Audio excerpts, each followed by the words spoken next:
હું ગિરીશ સરવૈયા, જિલ્લા home guard commandant Jamnagar.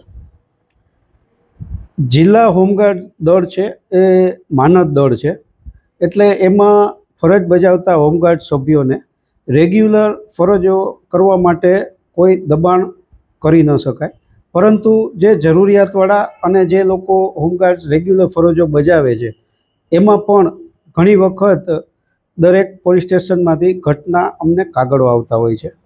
વિશેષમાં કે જે હોમગાર્ડ સભ્યો છે એ તમામ માટે વીવીઆઈપી ફરજો, ચૂંટણી ફરજો અને જે જરૂરી હોય આવશ્યક ફરજો જેને કહેવાય કે જે તાત્કાલિકની ફરજો હોય એ ફરજો દરેક હોમગાર્ડે કરવી ખૂબ જ જરૂરી અને પણ ફરજિયાત છે। તો દળની અંદર આવા જે હોમગાર્ડ છે એ લોકોને અમે વીવીઆઈપી ફરજો અને આવશ્યક અને જરૂરી ફરજો માટે ફરજ માટે પોલીસના આદેશ મુજબ ફાળવતા હોઈએ છીએ। તાજેતરમાં જ દેશના પ્રધાનમંત્રી શ્રી નરેન્દ્ર મોદી સાહેબ જામનગરની મુલાકાતે આવવાના હતા, ત્યારે પોલીસ અધિક્ષક સાહેબ શ્રી દ્વારા અમારી પાસે 300 હોમગાર્ડની માગણી કરવામાં આવેલ હતી। જે અનુસંધાને મેં જિલ્લામાંથી જુદા જુદા યુનિટ અને શહેરમાંથી 300 હોમગાર્ડ્સ ફાળવેલ હતા।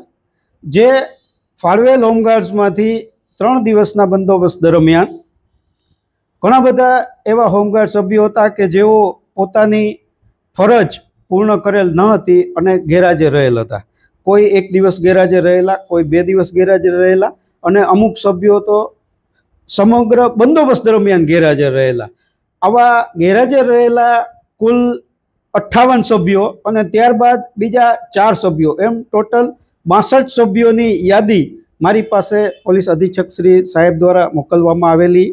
એ યાદીના આધારે મેં આ 62 તમામ હોમગાર્ડ સભ્યોને શા માટે દળમાંથી બરતરફ ન કરવા એ અંગેની લેખિત નોટિસ પાઠવેલ છે, કેમ કે આ ફરજ વીવીઆઈપી ફરજ છે અને હોમગાર્ડ એક્ટની કલમ 4(1) મુજબ આ ફરજો તમામ હોમગાર્ડ્સે કરવી ફરજિયાત છે।